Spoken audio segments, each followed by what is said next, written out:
Hi everybody, Levi Clay here, and I'm back again to talk to you about the most influential album that I ever listened to, the album that changed my life. Now, I'm being all dramatic there, like you don't already know what the album is. The title probably gave it away, but I'm sure that you may be interested in the story. So this came about when somebody on my Discord server asked me what it was that got me into country music. Now, to be fair, it isn't just this album. Of course, there's a long story that goes with that. But this album certainly started to push me down that route. And if it didn't get me into country, it still certainly changed every aspect of my musical direction without me even realizing it. So let's go back and talk about Brent Mason and his incredible solo album, Hotwired. So this is a story that goes all the way back to about 16-year-old Levi.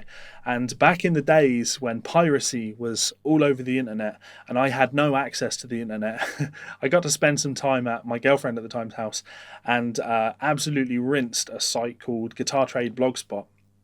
This was long before any sort of wide access to purchasing stuff like this was available, certainly to me. Most of the stuff that I was downloading was long out of print.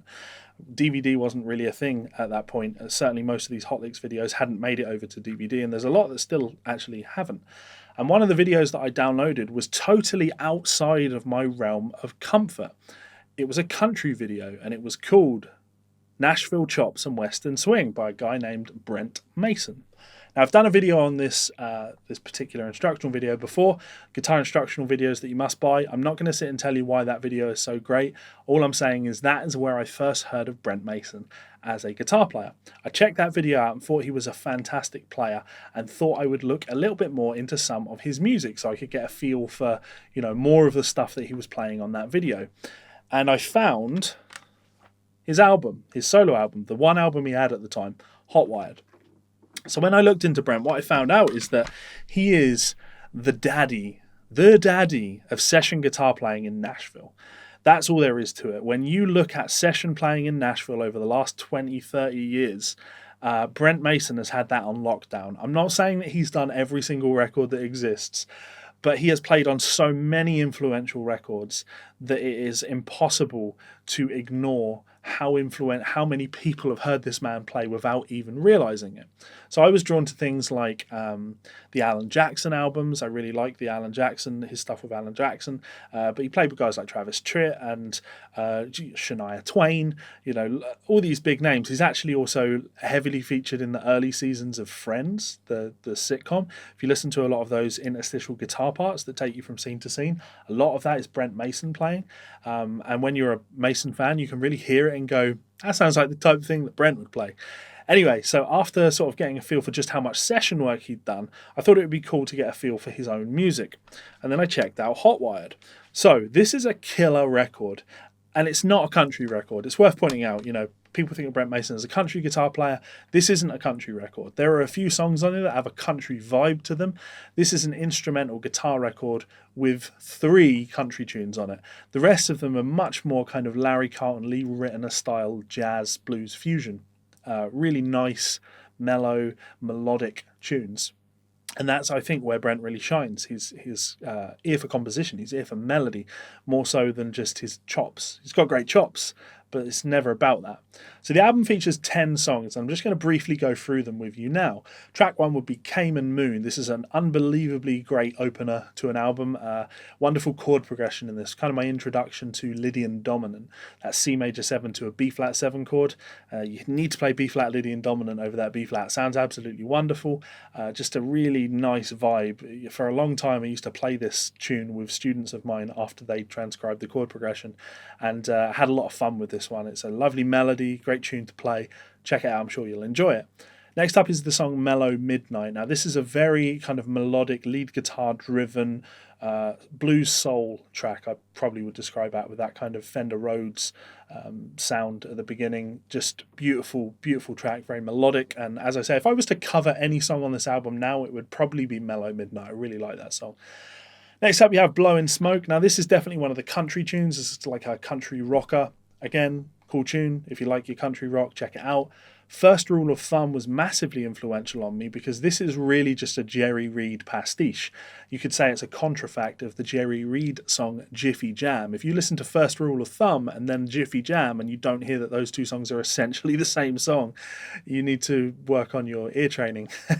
It's essentially the same chord progression, essentially the same melody. It's like a variation of it, which is cool to me. It's a tip of the hat to one of Brent's favourite guitar players, Jerry Reed, one of my favourite guitar players. So First Rule of Thumb. Next up is the title track, Hot Wired. Now this is, up-tempo, country picking. This is what I saw him playing on that instructional video that made me go, I should check out more of this guy. And yeah, this is a tricky one to play. There's tons of great licks in the guitar solo. I learned this one, 15 years ago, and I can still play it to this day. I love this track. Next up, again, another melodic one, Blue Water Girl. Check it out.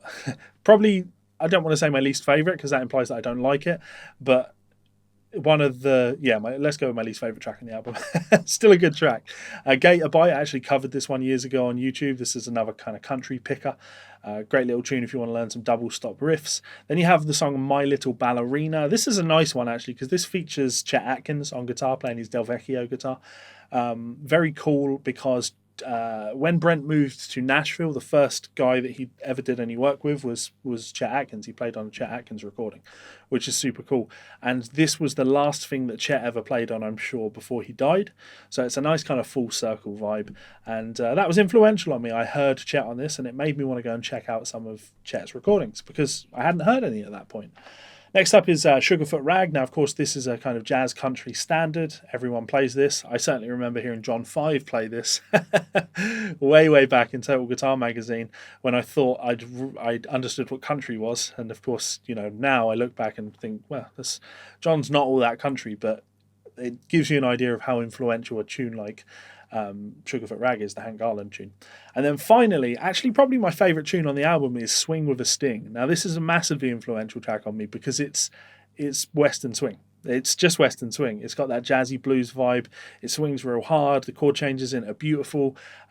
It's everything that I heard this and just was like, I need to play like that. That's what I want to play like. And I spent 15 years trying to get that thing down, and I'm much better at it now, but still, nowhere near a master of it like guys like Brent are.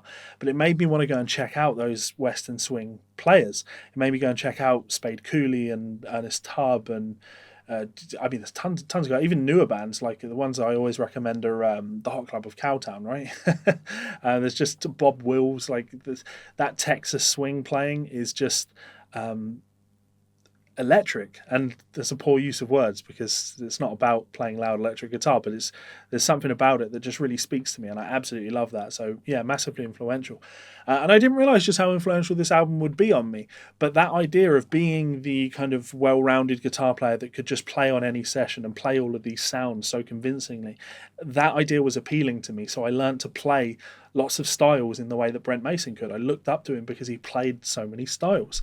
I mentioned John 5 a second ago. I always thought that was cool that prior to doing the Manson thing, he was a session guitar player. I've always liked this idea of session guitar players. You look at guys like Larry Carlton and Steve Lukather, but some of the more hardcore ones like Tommy Tedesco or Carl Verheyen. Like there's tons of guys that have just really, Steve Cropper, you could say, was a session player. I've always admired guys like that, and Brent was somebody that I could really hone in on and really focus on his session work and get a feel for all of the things that he does. And years later, my main thing now in life is I'm a writer, and my main subject is country guitar. Like that is the thing that I am best known for, is teaching country guitar all over the world. I sell books all over the world teaching country guitar.